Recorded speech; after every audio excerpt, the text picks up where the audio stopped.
ಜೈ ಹಿಂದ್. ನಮಸ್ಕಾರ ಫ್ರೆಂಡ್ಸ್, ನಾ ಎಲ್ಲಿದ್ದೀನಿ ಗೊತ್ತಾಯ್ತಲ್ಲ?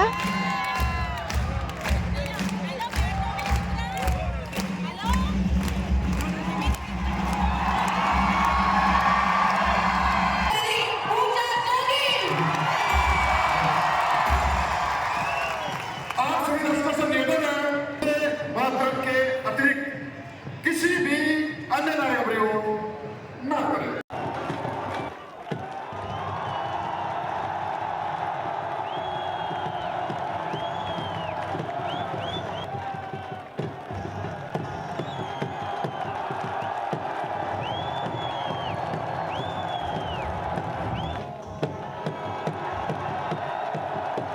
ಎಸ್ ಯಬ್ಬ, ಈ ಒಂದು ಸಂತೋಷದ ಕ್ಷಣಕ್ಕೆ ನಾನು ಹಲವು ವರ್ಷಗಳಿಂದ ಕಾಯ್ತಾ ಇದ್ದೆ. ಸ್ನೇಹಿತರೆ ನಮಸ್ಕಾರ. ಇವತ್ತು ನಾನು ವಾಘಾ ಬಾರ್ಡರ್ ಹೋಗ್ತಾ ಇದ್ದೀನಿ. ನೋಡಿ, ಹೋಗೋಕ್ಕಿಂತ ಮುಂಚೆ ನನಗೆ ಅಲ್ಲಿ ಈ ಒಂದು ಆ, ತ್ರಿವರ್ಣ ಧ್ವಜದ ಒಂದು ಇದನ್ನ ಹಾಕ್ತಾರೆ.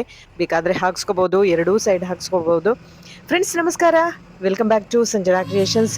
ಫ್ರೆಂಡ್ಸ್, ಇವತ್ತು ನಾನು ಅಮೃತ್ಸರದಲ್ಲಿರುವ, ಪಂಜಾಬ್ನ ಅಮೃತ್ಸರದಲ್ಲಿರುವ ವಾಘಾ ಬಾರ್ಡರ್ ಅಲ್ಲಿ ಹೋಗ್ತಾ ಇದ್ದೀನಿ. ಫ್ರೆಂಡ್ಸ್, ಇದು ಅಮೃತ್ಸರದಿಂದ ಸುಮಾರು 35 ಕಿಲೋಮೀಟರ್ ದೂರ ಆಗುತ್ತೆ. ಒಂದು 20 ಮೈಲಿ ದೂರದಲ್ಲಿರುವೆ ಅತ್ತಾರಿ ಎಂಬ ಹಳ್ಳಿಯಲ್ಲಿದೆ. ಸೊ ಹಾಗಾಗಿ ಇದು ಪಾಕಿಸ್ತಾನದ ಕಡೆಯಿಂದ ಲಾಹೋರ್ನಿಂದ ಸುಮಾರು 15 ಮೈಲಿ ದೂರ ಅಥವಾ ಒಂದು 25 ಕಿಲೋಮೀಟರ್ ದೂರದಲ್ಲಿ ವಾಘಾ ಎಂಬ ಹಳ್ಳಿಯಲ್ಲಿದೆ. ಎರಡೂ ಮಧ್ಯದಲ್ಲಿ ಬರುವಂಥದ್ದು. ಗಡಿಯು ಐತಿಹಾಸಿಕ ಗ್ರ್ಯಾಂಡ್ ಟ್ರಂಕ್ ರಸ್ತೆಯಲ್ಲಿ ಬರುತ್ತೆ. ಇದು ಭಾರತೀಯ ಉಪಖಂಡದ ಪ್ರಮುಖ ನಗರಗಳಾದ ಚಿತ್ತಗಾಂಗ್, ಬಾಂಗ್ಲಾದೇಶ್, ಔರಾ, ಹೀಗೆ ಲಾಹೋರ್, ಪಾಕಿಸ್ತಾನ ಮತ್ತು ಕಾಬೂಲ್ಗಳನ್ನು ಸಂಪರ್ಕ ಮಾಡುತ್ತೆ. ಸ್ನೇಹಿತರೆ, ನಾವು ಒಂದು 35ರಿಂದ 40 ಜನ ನಾವು ಒಂದು ಬಸ್ ಮಾಡಿಕೊಂಡು, ಹೇಳಿದ್ನಲ್ಲ, ಮಂಗಳೂರಿನ ಟೂರ್ಸ್ ಆ್ಯಂಡ್ ಟ್ರಾವೆಲ್ಸಿಂದ, ಬೆಂಗಳೂರಿಂದ, ಉಡುಪಿ ಎಲ್ಲರೂ ಸೇರಿ ನಾವು ಒಂದು ದೊಡ್ಡ ಬಸ್ಸಲ್ಲಿ ನಾವು ಈಗ ಈ ಒಂದು ಸ್ಥಳಕ್ಕೆ ಹೋಗ್ತಾ ಇದ್ದೇವೆ. ನಾವು ಇಲ್ಲಿ ಸುಮಾರು ರೀಚ್ ಆದರೂ ನಮಗೆ 1.5 ತಾಸು ಬೇಕು ಹೋಗಲಿಕ್ಕೆ. ಇಲ್ಲಿ ಪಾರ್ಕಿಂಗ್ ಮಾಡೋಕ್ಕಿಂತ ಮೊದಲು ನಮಗೆ ಕೆಲವು ಕ್ಯಾಪ್ಗಳನ್ನು ತೋರಿಸ್ತಾರೆ. ಈ ಥರ ಹಣೆ ಮೇಲೆ ಹಾಕೋಬಹುದು, ಕೆನ್ನೆ ಮೇಲೆ ಹಾಕೋಬಹುದು. 10 ರುಪೀಸ್ ತಗೊಳ್ತಾರೆ ಒಂದು ಸೈಡ್ ಹಾಕೊಳ್ಳಿಕ್ಕೆ, ಮತ್ತು ಕ್ಯಾಪಿಗೆ ಒಂದು 40 ರುಪೀಸ್ ಇರುತ್ತೆ. ಸೊ ನಾವೀಗ ಈ ಒಂದು ಪಾರ್ಕಿಂಗ್ ಸ್ಥಳಕ್ಕೆ ಬಂದ್ವಿ. ನಮ್ಮ ವೆಹಿಕಲ್ಗಳನ್ನು ಇಲ್ಲಿ ಪಾರ್ಕಿಂಗ್ ಮಾಡಬಹುದು. ಸ್ನೇಹಿತರೆ, ವಾಘಾ ಬಾರ್ಡರ್ ಹೋಗೋದು ವಿಶೇಷ ಅಲ್ಲ, ಬಟ್ ಅಲ್ಲಿನ ವಿಷಯವನ್ನ ತಿಳ್ಕೊಬೇಕಾಗತ್ತೆ. ಈ ವಾಘಾ ಬಾರ್ಡರ್, ಈ ಪೆರೇಡ್ ಇದೆಯಲ್ಲ, ಇದು ಯಾವಾಗ ಪ್ರಾರಂಭ ಆಯಿತು, ಯಾರು ಪ್ರಾರಂಭ ಮಾಡಿದ್ದು, ಎಷ್ಟನೇ ಇಸುವೆಯಲ್ಲಿ, ಅಂದ್ರೆ ಈ ಒಂದು ಮಿಲಿಟರಿ ಪ್ರದರ್ಶನ ದಿನಾನು ಇರುತ್ತಾ, ಈಗ ಹೇಗಿದೆ, ಮೊದಲು ಹೇಗಿತ್ತು, ಈಗ ಹೇಗಿದೆ, ಈಗಂತೂ 2026 2026 ಅಲ್ಲಿ ಎಷ್ಟು ಬದಲಾವಣೆ ಆಗಿದೆ ಗೊತ್ತಾ. ಸೊ ಅದನ್ನೆಲ್ಲವನ್ನ ನಾನು ಇವತ್ತು ನಿಮ್ಮ ಈ ವಿಡಿಯೋದಲ್ಲಿ ಹೇಳ್ತೀನಿ. ಎಲ್ಲೂ ವಿಷಯವನ್ನು ಸ್ಕಿಪ್ ಮಾಡದೆ ದಯವಿಟ್ಟು ಕಂಪ್ಲೀಟ್ ಆಗಿ ನೋಡಿ. ಹಾಗೆ ಈ ಒಂದು ವಿಡಿಯೋಕ್ಕೆ ನಿಮ್ಮ ಸಪೋರ್ಟ್ ಇರಲಿ ಅಂತ ಹೇಳ್ತಾ ಬನ್ನಿ. ನಾನು ಇಲ್ಲಿ step by step each and everything ನಿಮಗೆ ಎಕ್ಸ್ಪ್ಲೈನ್ ಮಾಡ್ತೀನಿ. ಸ್ನೇಹಿತರೆ ನೋಡಿ, ಇಲ್ಲಿ ನಾನು ಎಂಟ್ರಾನ್ಸ್ ಹತ್ರ ಬಂದಿದ್ದೇನೆ. ಸೊ ಎಂಟ್ರಾನ್ಸ್ ಹತ್ರ ಬರುವಾಗ ಇಲ್ಲಿ ಫುಲ್ ಮೇಲ್ ಅಂಡ್ ಫಿಮೇಲ್ ಬೇರೆ ಬೇರೆ ಲೈನ್ ಇರುತ್ತೆ. ಅಲ್ಲಿ ಚೆಕಿಂಗ್ ಮಾಡ್ತಾರೆ. ಚೆಕಿಂಗ್ ಮಾಡಿ ನಾವು ಒಳಗೆ ಬಿಡ್ತಾರೆ. ಸೊ ತುಂಬಾ ರಶ್ ಇರುತ್ತೆ. ಇಂಡಿಯನ್ ಸೈಡ್ ಅಂತೂ ನೀವು ಒಳಗೆ ನೋಡಬೇಕು ಎಷ್ಟು ಜನ ಇರ್ತಾರೆ ಅಂತ ಹೇಳಿದ್ರೆ. ಸೊ ನೋಡಿ, ಅಷ್ಟು ಉದ್ದದ ಒಂದು ಅರ್ಧ ಕಿಲೋಮೀಟರ್ ದೂರದಿಂದ ಕೂಡ ನೋಡಿ, ನಾನು ಕಂಪ್ಲೀಟ್ ಆದ ನಿಮಗೆ ಈ ವಿಡಿಯೋದ ಪಿಕ್ಚರ್ ಅನ್ನ ತೋರಿಸ್ತಾ ಇದ್ದೇನೆ. ಹಾಗೆ ಆ ಗೇಟಿನ ದೂರದಲ್ಲಿ ನಿಮಗೆ ನಾನು ನೆಕ್ಸ್ಟ್ ಪ್ರೋಗ್ರಾಮ್ ಆದಮೇಲೆ ಕೂಡ ಅದರ ಗಡಿಯನ್ನು ತೋರಿಸ್ತೇನೆ. ಎಷ್ಟು ದೂರ ಇದೆ ಪಾಕಿಸ್ತಾನದ ಬಂದು ಅಥವಾ ಭಾರತ ಪಾಕಿಸ್ತಾನದ ಗಡಿ ಆಚೆನೆ ಲಾಹೋರ್ ಅಂತೇಳಿ. ನಿಜವಾಗಿ ಈ ಒಂದು ಪೆರೇಡ್ ನೋಡಲಿಕ್ಕೆ ನಾನಂತೂ ಇನ್ಫ್ಯಾಕ್ಟ್ ಪ್ರತಿಯೊಬ್ಬ ಭಾರತೀಯನೂ ಕೂಡ ಕಾಯ್ತಾನೆ. ಸ್ನೇಹಿತರೆ ನೋಡಿ, ನಿಮಗೆ ಈ ಲೈನ್ ನೋಡಿದರೆ ಗೊತ್ತಾಗ್ಬೋದು ಇಷ್ಟು ಜನ ಇರ್ತಾರೆ ಭಾರತದ ಸೈಡಿನಿಂದ. ಆದರೆ ಪಾಕಿಸ್ತಾನದ ಕಡೆಯಿಂದ ಹೇಗಿರ್ತಾರೆ ಅದನ್ನು ಒಳಗೆ ತೋರಿಸ್ತೇನೆ ಸ್ನೇಹಿತರೆ. ನೋಡಿ, ಇವೆಲ್ಲ ಎಲ್ಲೋ ಕ್ಯಾಪ್ಗಳಿದೆಯಲ್ಲ, ಇವೆಲ್ಲ ನಾವು ಅಂದರೆ ಟೂರ್ಸ್ ಆ್ಯಂಡ್ ಟ್ರಾವೆಲ್ಸಿಂದ ಬಂದವರು. ಈಗ ನಾವು ಅಲ್ಲಿ ಒಳಗೆ ಚೆಕ್ ಮಾಡ್ತಾರೆ ಅಂತ ಹೇಳಿದೆ, ಅಲ್ಲಿ ಹೋಗೋಣ ಸ್ನೇಹಿತರೆ. ಆ್ಯಂಡ್ ಇದರ ವಿಷಯದ ಬಗ್ಗೆ ನಾನು ಇನ್ನೂ ಹೇಳ್ತೀನಿ, ಯಾವಾಗ ಸ್ಟಾರ್ಟ್ ಆಯಿತು, ಯಾರು ಮಾಡಿದ್ರು ಅಂತ ಹೇಳಿ. ವಾಘಾ ಗ್ರಾಮದಲ್ಲಿ ಧ್ವಜ ಇಳಿಸುವ ಸಮಾರಂಭವನ್ನು ಪ್ರತಿದಿನ ಸಂಜೆ ಸೂರ್ಯಾಸ್ತದ ಮೊದಲು ನಡೆಸಲಾಗುತ್ತೆ. ಗಡಿ ಕಾವಲುಗಾರ ಜೋರಾಗಿ ಕಿರುಚಾಟದ ರೂಪದಲ್ಲಿ ಎರಡೂ ಕಡೆಯಿಂದ ಯುದ್ಧದ ಕರೆಗಳೊಂದಿಗೆ ಸಮಾರಂಭವು ಪ್ರಾರಂಭ ಆಗುತ್ತೆ. ಇದರ ನಂತರ ಸಂಘಟಿತ ಎತ್ತರದ ಒದೆತಗಳು, ತುಳಿತಗಳು ಮತ್ತು ನೃತ್ಯ ಚಲನೆಗಳ ಸರಣಿಗಳನ್ನು ನಡೆಸಲಾಗುತ್ತೆ. ಈ ಸಮಯದಲ್ಲಿ ಎದುರಾಳಿ ಪಡೆಗಳು ಪರಸ್ಪರ ದಿಟ್ಟಿಸಿ ನೋಡ್ತವೆ. ಧ್ವಜವನ್ನ ಕೆಳಗಿಳಿಸುವುದರೊಂದಿಗೆ ಮುಖ್ಯ ಕಾವಲುಗಾರರು ಉತ್ತಮ ನಂಬಿಕೆಯ ಹಸ್ತಲಾಗುವ ಅಂದರೆ ಶೇಕ್ ಹ್ಯಾಂಡ್ ಮಾಡುವ ಮೂಲಕ, ವಿನಿಮಯ ಮಾಡಿಕೊಳ್ಳುವ ಮೂಲಕ ಕಾರ್ಯಕ್ರಮ ಕೊನೆಗೊಳ್ಳುತ್ತೆ. ಈ ಒಂದು ಕ್ಷಣವನ್ನ ನೋಡ್ಲಿಕ್ಕೆ ಪ್ರತಿ ಭಾರತೀಯನು, ಅದರಲ್ಲೂ ನಾನಂತೂ ತುಂಬಾ ವರ್ಷಗಳಿಂದ ಕಾಯ್ತಾ ಇದ್ದೆ ಸ್ನೇಹಿತರೆ. ನೋಡಿ, ಇದೇ ಗಡಿ, ಇದೇ ಮುಂದೆ ಹೋದ್ರೆ ಅದು ಪಾಕಿಸ್ತಾನ ಇಂಡಿಯಾದ ಗಡಿ. ನಾವೀಗ ಹೋಗ್ತಾ ಇದ್ದೇವೆ. ಅಂದ್ರೆ ಎಂಟ್ರಿ ಮಾಡೋಣ ಬಿಲ್ಡಿಂಗಿನ ಒಳಗೆ. ಇದರ ಸ್ಥಾಪನೆ ಒಂದು 1947, ಅಂದ್ರೆ ರಾಡ್ ಕ್ಲಿಪ್ ರೇಖೆ ಭಾರತ ಪಾಕಿಸ್ತಾನವು ವಿಭಜಿಸಿದಾಗ ಈ ಗಡಿಯನ್ನ ಗುರುತು ಮಾಡಲಾಯಿತು. ವಿಭಜನೆಯ ನಂತರ ಆರಂಭಿಕ 2 ತಿಂಗಳು ಯಾವುದೇ ಅಧಿಕೃತ ಗಡಿ ಅಂತ ಇರಲಿಲ್ಲ. ನಂತರದಲ್ಲಿ ಸ್ಥಿರವಾಯಿತು. ಪ್ರಮುಖ ಆಕರ್ಷಣೆ ಅಂದ್ರೇನೆ ಭಾರತೀಯ ಗಡಿ ಭದ್ರತಾ ಪಡೆ ಅಂದ್ರೆ BSF ಮತ್ತು ಪಾಕಿಸ್ತಾನ ರೇಂಜರ್ಸ್ ನಡುವಿನ ಆಕರ್ಷಕ ಪೇರೇಡ್ ಮತ್ತು ಧ್ವಜ ಇಳಿಸುವ ಒಂದು ಕಾರ್ಯಕ್ರಮ. ಈ ಒಂದು ಕಾರ್ಯಕ್ರಮ ಕಾನೂನುಬದ್ಧವಾಗಿ ಭಾರತ ಮತ್ತು ಪಾಕಿಸ್ತಾನದ ನಡುವಿನ ಏಕೈಕ ಕಾನೂನುಬದ್ಧ ಭೂ ಸಾರಿಗೆ ಕೇಂದ್ರ ಕೂಡ ಆಗಿದೆ. ಹಾಗೆ 2 ರಾಷ್ಟ್ರಗಳ ನಡುವಿನ ಸಂಪರ್ಕ ರಸ್ತೆ ಆಗಿರುವ ಈ ಒಂದು ವಾಘಾ ಬಾರ್ಡರ್ 2 ಬದಿಗಳಲ್ಲಿ ಬೃಹತ್ತಾದ ಕಟ್ಟಡ ಇದೆ. ಈಗ ನೋಡಿದ್ರಲ್ಲ, ಗಡಿ ಕಾವಲು ದಳದ ಪ್ರವೇಶ ದ್ವಾರ, ಅದನ್ನ ಸ್ವರ್ಣ ಜಯಂತಿ ಗೇಟ್ ಅಂತ ಕರೀತಾರೆ. ನಾವೀಗ ಒಳಗೆ ಎಂಟ್ರಿ ಆದ್ವಿ. ಆದ ಕೂಡಲೇ ಒಂದು ದೊಡ್ಡ ಗಾಂಧೀಜಿ ಚಿತ್ರಣವನ್ನ ಕಾಣ್ತೇವೆ. ನೋಡಿ, ಸುತ್ತಲೂ ಈಗ ಅಷ್ಟೊಂದು ಜನ ಯಾರು ಇಲ್ಲ. ಇನ್ಫ್ಯಾಕ್ಟ್ ಆ ಕಡೆ ಅಂತೂ ಯಾರೂ ಬರಲೇ ಇಲ್ಲ. ಸ್ನೇಹಿತರೆ, ಈ ಸಮಾರಂಭವನ್ನ ಅಂದ್ರೆ ಈ ಒಂದು ಪೆರೇಡ್ ಸಮಾರಂಭವನ್ನ brigadier major general Mohinder Singh Chopra ಮತ್ತು ಬ್ರಿಗೇಡಿಯರ್ ನಜೀರ್ ಅಹಮದ್ ಅವರು ಅಕ್ಟೋಬರ್ 11, 1947ರಲ್ಲಿ ಸ್ಥಾಪನೆ ಮಾಡಿದ್ರು. ಕೆಲವರು 1959ರಲ್ಲಿ ಅಂತ ಕೂಡ ಹೇಳ್ತಾರೆ. ಇದನ್ನು 3 ಡ್ರಮ್ಗಳು ಗ್ರ್ಯಾಂಡ್ ಟ್ರಂಕ್ ರಸ್ತೆಯಲ್ಲಿ ಸೀಮೆ ಸುಣ್ಣದ ರೇಖೆ ಮತ್ತು ಒಂದು ಚೆಕ್ ಪೋಸ್ಟ್ ನಿಂದ ಗುರುತು ಮಾಡಲಾಗಿದೆ. ಕೆಲವು ಡೇರೆಗಳನ್ನು 2 ಬದಿಗೂ ಹಾಕಲಾಗಿತ್ತು. ಪ್ರತಿ ದೇಶದ ರಾಷ್ಟ್ರೀಯ ಬಣ್ಣಗಳಲ್ಲಿ 2 ಸೆಂಟ್ರಿ ಪೆಟ್ಟಿಗೆಗಳನ್ನು ಚಿತ್ರಿಸಲಾಗಿತ್ತು. ಇದು ನಿರಾಶ್ರಿತರಿಗೆ ಸಂಚಾರವನ್ನ ನಿಯಂತ್ರಿಸಲು ಒಂದು ಗೇಟ್ ಕೂಡ ಹಾಕಲಾಗಿತ್ತು. ಈಗೇನು ಹೋಗ್ತಾ ಇದೀವಲ್ಲ, ಅದು 2 ಬದಿಗಳಲ್ಲಿ 2 ಧ್ವಜ ಸ್ತಂಭಗಳನ್ನು ಕೂಡ ಹಾಕಲಾಗಿದೆ. ಈಗ ಕೂಡ ಇದೆ. ಮತ್ತು ಐತಿಹಾಸಿಕ ಘಟನೆಯನ್ನು ಸ್ಮರಿಸುವ ಹಿತ್ತಾಳೆ ತಟ್ಟೆಯನ್ನು ಧ್ವಜಗಳ ಕೆಳಗೆ ಅವರ ಹೆಸರುಗಳನ್ನು ಕೂಡ ಸ್ಥಾಪನೆ ಮಾಡಲಾಗಿದೆ. ಇದನ್ನೆಲ್ಲ ನಾವು ಮತ್ತೆ ಕಾಣ್ತೀವಿ ಹೊರಗೆ ಹೋದಾಗ. ಸ್ನೇಹಿತರೆ, ಈಗ ಹೇಗಿದೆ ಈ ಪೆರೇಡ್ ಅಂತ ಕೇಳಿದ್ರೆ ಇಲ್ಲಿ ನೋಡುವ ಬನ್ನಿ. ಇಲ್ಲಿಯ ಇನ್ನೊಂದು ವಿಶೇಷ ಅಂತ ಹೇಳಿದ್ರೆ, ನಮಗೆ ಕೂಡ ಧ್ವಜ ಹಿಡ್ಕೊಂಡು ಹೋಗ್ಲಿಕ್ಕೆ ಒಂದು ಅವಕಾಶ ಇದೆ ಸ್ನೇಹಿತರೆ. ಹಾಗೆ ಸಾಂಗ್ಗಳನ್ನು ಹಾಕ್ತಾರೆ, ದೇಶಭಕ್ತಿ ಗೀತೆಯನ್ನು ಹಾಕ್ತಾರೆ. ಅಲ್ಲಿ ನಮಗೆ ನೃತ್ಯ ಮಾಡಲಿಕ್ಕೆ ಕೂಡ ಅವಕಾಶ ಇದೆ. ನಾನಂತೂ ಈ ಒಂದು ಸಂಪೂರ್ಣ ಅವಕಾಶವನ್ನ ಪ್ರಯೋಜನ ಪಡ್ಕೊಂಡೆ ಅಂತ ಹೇಳ್ಬೋದು. ನನಗೆ ಕೂಡ ಧ್ವಜ ಹಿಡಿಲಿಕ್ಕೆ ಅವಕಾಶ ಸಿಕ್ಕಿತು. ಇದೇ ವಿಡಿಯೋದಲ್ಲಿ ಅದನ್ನು ಕೂಡ ನಾನು ತೋರಿಸ್ತೇನೆ. ನಾವು ಈಗಾಗಲೇ ಧ್ವಜ ಹಿಡ್ಕೊಳ್ಳಿಕ್ಕೆ ನೋಡಿ ಒಳಗೆ ಎಂಟ್ರಿ ಆಗಿದ್ದೀನಿ. ನನಗೆ ಗೊತ್ತಿತ್ತು ಹಿಡ್ಕೊಳ್ಳಿಕ್ಕೆ, ಧ್ವಜ ಹಿಡಲಿಕ್ಕೆ ಅವಕಾಶ ಸಿಗುತ್ತೆ ಹೇಳಿ. ಹಾಗಾಗಿ ನಾನು ಕಾಯ್ತಾ ಇದ್ದೆ, ಮತ್ತೆ ಆರ್ಮಿ ಸರ್ ಹತ್ರ ಕೇಳಿದೆ. ಹಾಗೆ ಒಳಗೆ ಬಂದೆ, ಈಗ ನಿಂತಿದೆ ನಾನೀಗ. ನನಗೆ ಅವಕಾಶ ಯಾವಾಗ ಸಿಗುತ್ತೆ ಕಾಯ್ತಾ ಇದ್ದೀನಿ. ಈಗ ದೊಡ್ಡದಾಗಿ BSF ಅಂತ ಬರ್ತಿರೋದನ್ನು ಕಾಣ್ತೇವೆ. ಮತ್ತೆ ಸುತ್ತಮುತ್ತಲು ಫುಲ್ ಜನ ಸ್ನೇಹಿತರೆ. ಅದೇ ಥರ ಪಾಕಿಸ್ತಾನದ ಕಡೆಯಿಂದ ಜನ ಎಷ್ಟಿದ್ದಾರೆ ಗೊತ್ತಾ? ಈ ಥರ ಜನ ಇಲ್ಲವೇ ಇಲ್ಲ ಬಿಡಿ. India's first line of defence is BSF. ನಮ್ಮ ಮಿಲಿಟರಿ ಸರ್, ನಮ್ಮ ದೇಶವನ್ನು ಕಾಯ್ತಾ ಇರುವ ನಮ್ಮ ಆರ್ಮಿ ಸರ್ಗಳಿಗೆ ನಾವು ಎಷ್ಟು ಥ್ಯಾಂಕ್ಸ್ ಹೇಳಿದ್ರು, ಕಾಲಿಗೆ ಅಡ್ಡ ಬಿದ್ದರೂ ಮೋಸ್ಟ್ಲಿ ತಪ್ಪಾಗಲಿಕ್ಕಿಲ್ಲ ಅನಿಸುತ್ತೆ ಸ್ನೇಹಿತರೆ. ನಮ್ಮ ದೇಶವನ್ನು, ನಮ್ಮನ್ನು ಕಾಯ್ತಾ ಇರೋರು ಇವರೇ. या कोई भी संधि करती हो तो कृपया जल्द से जल्द BSF पार्टी को सूचित कर। ನಿಜ ಹೇಳ್ತೀನಿ ಅಂತಲ್ಲ, ಬಟ್ ಆ ಧ್ವಜ ಹಿಡಿದಾಗ ಅದೆಷ್ಟು ಖುಷಿ ಆಗುತ್ತೆ ಅಂತ ಹೇಳಿದ್ರೆ ಸ್ನೇಹಿತರೆ, ನಾವು ಒಂದು ಆರ್ಮಿನೇ ಅಂತ ಅನಿಸುತ್ತೆ. ನಾವು ಅಷ್ಟು ಖುಷಿ ಆಗುತ್ತೆ. ಅದು ತಗೊಂಡು ಅಲ್ಲಿ ಓಡಬೇಕು. ಗೇಟ್ ಹತ್ರ ಹೋಗೋದಿಲ್ಲ, ನಾವು ಸ್ವಲ್ಪ ದೂರದಲ್ಲಿ ಇರ್ತೇವೆ. ಅಲ್ಲಿ ಹೋಗಿ ಒಂದು ರೌಂಡ್ ಹಾಕಿ ಈಚೆ ಬರಬೇಕು. ನಿಜವಾಗ ಆ ಧ್ವಜ ಹಿಡಿದುಕೊಂಡಾಗ ಉಂಟಲ್ಲ, ಸಾರ್ಥಕ ಅನಿಸೋಗುತ್ತೆ, ನಮ್ಮ ಜೀವನ ಸಾರ್ಥಕ ಅನಿಸೋಗುತ್ತೆ. Hats off. ಜೈ ಹಿಂದ್, ಜೈ ಭಾರತ್ ಮಾತಾ, ವಂದೇ ಮಾತರಂ. ನಾನಂತೂ ಬಹಳ ಖುಷಿಪಟ್ಟೆ ಸ್ನೇಹಿತರೆ. ಈ ಒಂದು ಅವಕಾಶ ಸಿಕ್ಕಿದ್ರೆ ನೀವು ಕೂಡ ಹೋಗಿ ಅಂತ ನಾನು ನಿಮ್ಮಲ್ಲಿ ಮಗದೊಮ್ಮೆ ಕೇಳ್ತಾ ಇದ್ದೇನೆ. ಮತ್ತು ಅವಕಾಶವನ್ನು ಮಿಸ್ ಮಾಡಬೇಡಿ.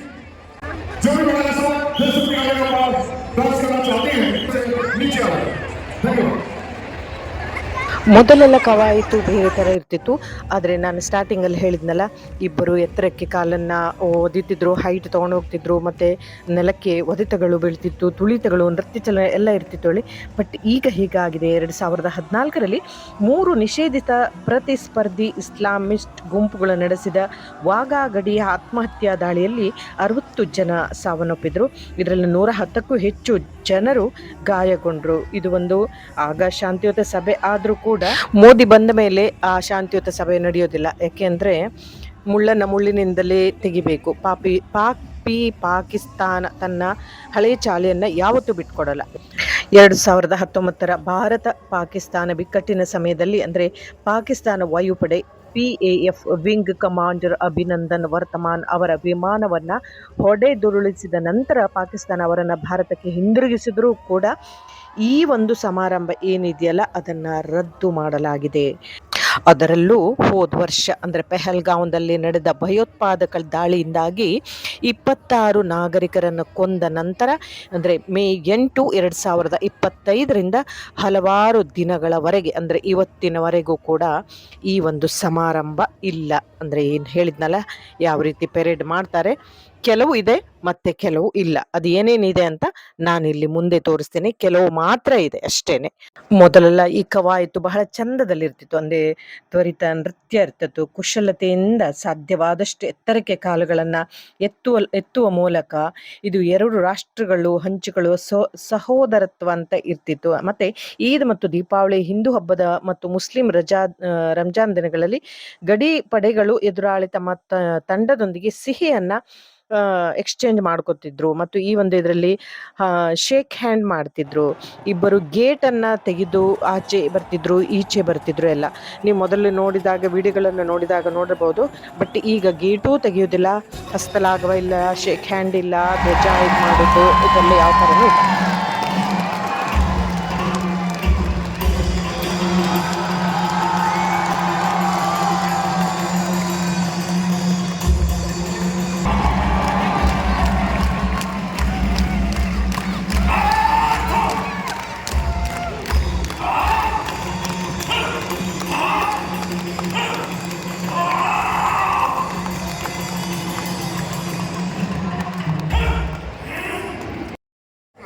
ಧನ್ಯವಾದ.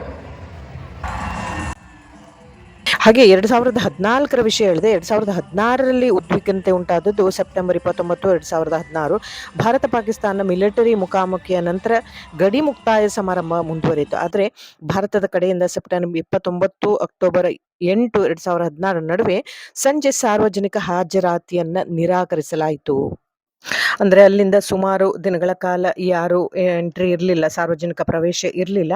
ಅಂದರೆ ಹೆಚ್ಚಿದ ಈ ಉದ್ವಿಗ್ನತೆಯ ಸಂಕೇತ BSF ಆ ವರ್ಷದ ದೀಪಾವಳಿ ಎಂದು ಪಾಕಿಸ್ತಾನಿ ರೇಂಜರ್ಗಳೊಂದಿಗೆ ಸಿಹಿ ತಿಂಡಿ ಆಗಲಿ ಶುಭಾಶಯಗಳನ್ನು ವಿನಿಮಯ ಮಾಡಿಕೊಳ್ಳಲಿಲ್ಲ. ನೋಡಿ, ನಮ್ಮ ಮಹಿಳಾ BSF ಕೂಡ ಹೋಗ್ತಾ ಇದ್ದಾರೆ. ಇದರ ಎಷ್ಟು ಜನ ಇದ್ದಾರೆ ಗೊತ್ತಾ ಮಹಿಳಾ BSFಗಳು. ಅಷ್ಟೇ ಅಲ್ಲ, ಈ ಬಕ್ರೀದ್ ಮತ್ತು ದೀಪಾವಳಿ ಅಂತ ಪ್ರಮುಖ ಧಾರ್ಮಿಕ ಹಬ್ಬಗಳಲ್ಲಿ ಕೂಡ 2 ದೇಶಗಳ ಸ್ವಾತಂತ್ರ್ಯ ದಿನಗಳಲ್ಲಿ ಕೂಡ ಹಾಗೆ ಮಾಡುವ ಸಂಪ್ರದಾಯ ಇದ್ದರೂ ಕೂಡ ಅದನ್ನು ಈಗ ಕೂಡ ಕ್ಯಾನ್ಸಲ್ ಮಾಡಲಾಗಿದೆ.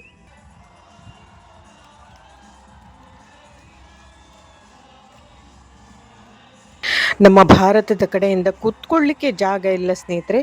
ಆದರೂ ಇನ್ನೇನು ಪ್ರೋಗ್ರಾಮ್ ಮುಗಿತಾ ಇದೆ ಅನ್ನುವಾಗಲೂ ಕೂಡ ಜನ ಬರ್ತಾನೆ ಇರ್ತಾರೆ. ಹಾಗೆ ಅಲ್ಲಿ ಸಿಹಿ ತಿಂಡಿಗಳು, ಕೋಲ್ಡ್ ಡ್ರಿಂಕ್ಸ್ ಎಲ್ಲವೂ ತಂದು ಸಪ್ಲೈ ಮಾಡಲಾಗತ್ತೆ.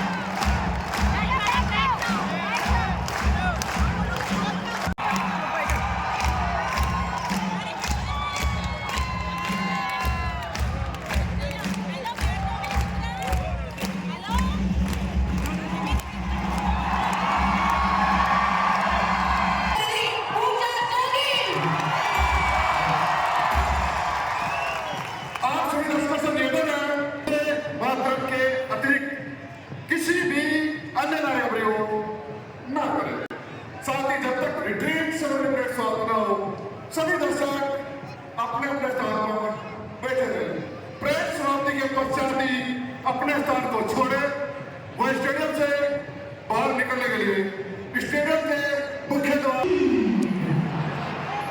भारत माता की भारत माता की भारत माता की हिंदुस्तान हिंदुस्तान हिंदुस्तान हिंदुस्तान वंदे वंदे वंदे वंदे वंदे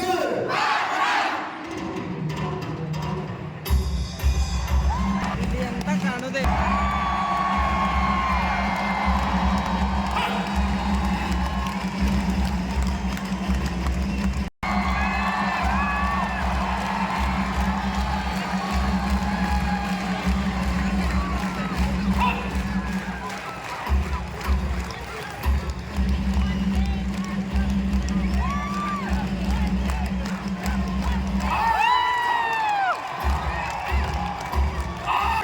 माता की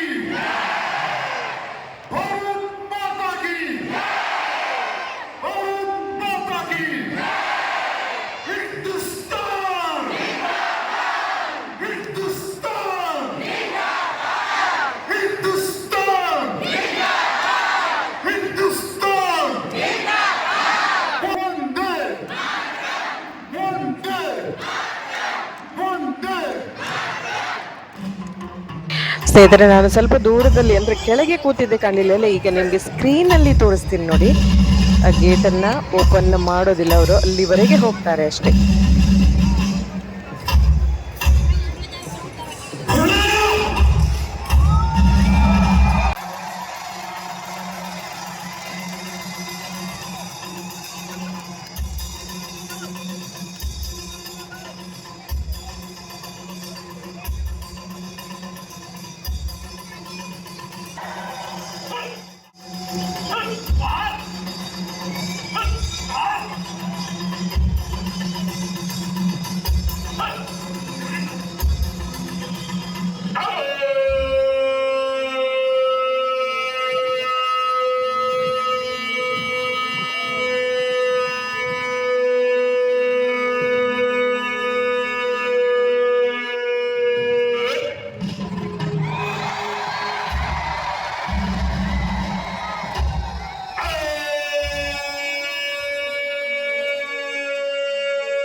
ಇಲ್ಲಿ ತುಂಬ ವಿಶಾಲವಾದ ಜಾಗ ಸ್ನೇಹಿತರೆ. ಅಂದ್ರೆ ಈಗ ಎಲ್ಲಿ ಬೇಕಾದ್ರೂ ಅಂದ್ರೆ 1,000 ಜನನೋ ಇದಕ್ಕೂ ಜಾಸ್ತಿ ಜನ ಅಲ್ಲಿ ಕೂತ್ಕೊಳ್ಬಹುದು. ಸೊ ಬಟ್ ಕೆಲವು ಕಡೆ ಕೆಳಗೆ ಕೂತಾಗ ನಮಗೆ ಅಲ್ಲಿ ನೋಡ್ಲಿಕ್ಕೆ ಕಾಣೋದಿಲ್ಲ, ಬಟ್ ಮೇಲೆ ಕೂತ್ಕೊಂಡ್ರೆ ಕಾಣುತ್ತೆ.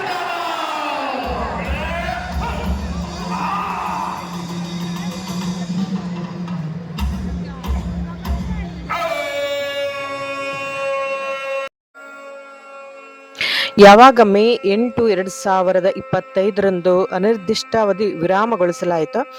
ಆದರೆ ಸ್ವಲ್ಪ ದಿನದಲ್ಲಿ ಈ ಸಮಾರಂಭ ಮೇ 20, 2025 ನಿಯಮಿತ ಹಸ್ತಲಾಘವ ಅಥವಾ ಸಿಹಿ ತಿಂಡಿ ಯಾವುದೇ ವಿತರಣೆ ಇಲ್ಲದೆ ಸೀಮಿತ ಸಾಮರ್ಥ್ಯದಲ್ಲಿ ಪುನರಾರಂಭವಾಯಿತು. ಈಗ ಏನೆಲ್ಲ ಕೆಲವೊಂದು ನೋಡ್ತಾ ಇದ್ದೀರಲ್ಲ, ಅದಿಷ್ಟೇ ಈಗ ಇದೆ ಇದರಲ್ಲಿ. ಹಾಗೆ ಇಲ್ಲಿ ಮಿಲಿಟರಿ ಅವರು ಕೂತ್ಕೊಳ್ಳುವಂಥದ್ದು ಅಥವಾ VIP ಅವರು ಕೂತ್ಕೊಳ್ಳುವಂಥದ್ದು ಎಲ್ಲ ಚೇರ್ಗಳು ಸಪರೇಟ್ ಆಗಿವೆ.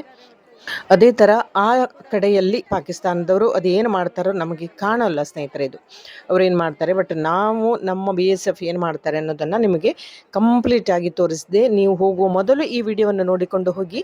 ಕಾರ್ಯಕ್ರಮ ಒಂದು ಅರ್ಧ ಗಂಟೆ ನಡೆಯುತ್ತೆ ಸ್ನೇಹಿತರೆ. ನಾವು ಈಗ ಈ ಕಡೆಯಿಂದ ಹೊರಗೆ ಬಂದಿದ್ದೇವೆ.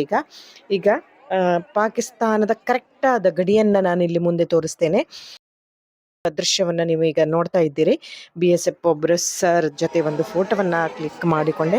ಒಂದು ಎತ್ತರದ ಒಂದು ಕಂಬವನ್ನು ಕೂಡ ನಾವು ನೋಡ್ತೇವೆ. ಸುಮಾರು ಒಂದು 60-100 ಫೀಟ್ ಎತ್ತರ ಇದೆಯೋ ಅಷ್ಟು ದೊಡ್ಡ ಕಂಬವನ್ನು ಕೊಡ್ತೇವೆ ನೋಡಿ. ಇದು ಆ್ಯಕ್ಚುಲಿ ಇದೇ ಎಂಟ್ರಾನ್ಸ್. ಆ ಕಡೆ ಬಂದ್ರೂ ಒಂದು ಎಂಟ್ರಾನ್ಸ್ ಸಿಗುತ್ತೆ, ಬಟ್ ಇದೇ ಸ್ವರ್ಣ ಜಯಂತಿ ಅಂತ ಇದೆಯಲ್ಲ, ಇದು ಎಂಟ್ರಾನ್ಸ್. ಇಲ್ಲೇ ನಮಗೆ ನೋಡಲಿಕ್ಕೆ ಸಿಗುತ್ತೆ.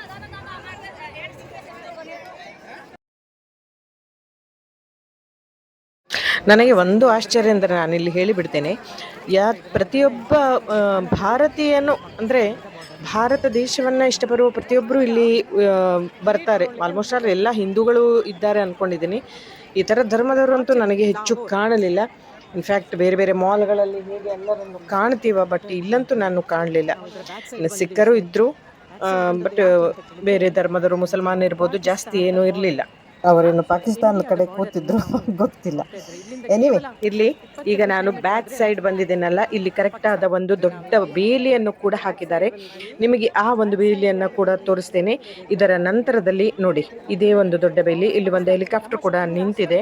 ಇದು ಒಂದು ಮಿಲಿಟರಿ ಹೆಲಿಕಾಪ್ಟರ್. ಈ ಒಂದು ಗಡಿ ಇದೆಯಲ್ಲ, ಇದರ ನಂತರದಲ್ಲಿ ಕಾಣುವಂಥದ್ದೇ 24 ಕಿಲೋಮೀಟರ್ ಆಚೆನೆ ಲಾಹೋರ್ ನಾವು ಕಾಣ್ತೀವಿ. ಇದೇ ಒಂದು ಗಡಿ. ಈ ಗಡಿಯನ್ನು ದಾಟಿ ಈಚೆ ಬರೋ ಹಾಗಿಲ್ಲ. ಸೊ ಫ್ರೆಂಡ್ಸ್, ನೋಡಿದ್ರಲ್ಲ, ಈ ಒಂದು ವಾಘ ಗ್ರಾಮದಲ್ಲಿ ಪ್ರತಿದಿನ ಸಂಜೆ ನಡೆಯುವ ಸೂರ್ಯಾಸ್ತದ ಮೊದಲು ನಡೆಯುವಂಥ ಈ ಒಂದು ಆಕರ್ಷಕ ಕವಾಯತ್ ನೋಡಿ. ಇಲ್ಲಿ ಹೆಲಿಕಾಪ್ಟರ್ನ ಕಂಪ್ಲೀಟ್ ಆಗಿ ತೋರಿಸ್ತಾ ಇದ್ದೀನಿ ಫ್ರೆಂಡ್ಸ್. ವಾಘಾ ಬಾರ್ಡರ್ಗೆ ಪ್ರವಾಸಿಗರು ಭೇಟಿ ನೀಡುವ ಉದ್ದೇಶ ಇದನ್ನೇ. ಇಲ್ಲಿ ಒಂದು ಪ್ರತಿನಿತ್ಯ ನಡೆಯುವ ಬೀಟಿಂಗ್ ದ ರಿಟ್ರೀಟ್ ಎಂಬ ಆಕರ್ಷಕ ಕವಾಯತು. ಸ್ನೇಹಿತರೆ, ನಿಮಗೆ ಈ ವಿಡಿಯೋ ಇಷ್ಟ ಆಗಿದೆ ಅಂದ್ಕೊಂಡಿದ್ದೀನಿ. ಹಾಗೆ ಈ ಒಂದು ಅಮೃತ್ಸರಕ್ಕೆ ಬಂದಾಗ ಈ ಒಂದು ಮೂರಂತೂ Golden Temple, Jallianwala Bagh and Wagah border ಖಂಡಿತ ನೋಡ್ತೀರಾ. ಇದು ಬಿಟ್ಟು ಇನ್ನೂ ಕೆಲವು ಸ್ಥಳಗಳನ್ನು ಕೂಡ ನಾನು ನಿಮಗೆ ತೋರಿಸಿದ್ದೇನೆ. ರಾಮ್ ತೀರ್ಥ ಇರ್ಬೋದು, ಅಥವಾ ನೆಕ್ಸ್ಟ್ ದುರ್ಗಿಯಾನ ಮಂದಿರ ಅಂತ ಕೂಡ ಇದೆ. ಓಕೆನಾ ಸ್ನೇಹಿತರೆ, ಇದೆಲ್ಲವನ್ನ ತೋರಿಸ್ತೀನಿ. ಹಾಗೆ ಮುಂದಿನ ವಿಡಿಯೋ ಕೂಡ ಬಹಳ ಇಂಪಾರ್ಟೆಂಟ್ ಆಗಿದೆ. ನನ್ನ ಮೂಲ ಉದ್ದೇಶ ಹೋಗುವಂಥದ್ದು ವೈಷ್ಣೋ ದೇವಿ. ಸೊ ಫ್ರೆಂಡ್ಸ್, ಈ ವಿಡಿಯೋ ಇಷ್ಟ ಆದರೆ ಒಂದು ಲೈಕ್ ಮಾಡಿ, ಶೇರ್ ಮಾಡಿ. ಹಾಗೆ ಅಲ್ಲಿಗೆ ಹೋಗೋ ಮೊದಲು ಈ ವಿಡಿಯೋನ ನೋಡಿಕೊಂಡು ಹೋಗಿ. ನಿಮ್ಮ ಸಪೋರ್ಟ್ ನನಗೆ ಯಾವತ್ತೂ ಇರಲಿ ಅಂತ ಹೇಳ್ತಾ, ಇಂದಿನಂತೆ ಹ್ಯಾಪಿ ಆಗಿರಿ ಆ್ಯಂಡ್ ಹೆಲ್ದಿ ಆಗಿರಿ. ಮತ್ತೆ ಜೋರಾಗಿ ಹೇಳಿ ಆ್ಯಂಡ್ ಕಮೆಂಟ್ ಮಾಡಿ. ಜೈ ಹಿಂದ್, ಜೈ ಭಾರತ್ ಮಾತಾ, ಭೋಲೋ ಭಾರತ್ ಮಾತಾ ಕಿ ಜೈ.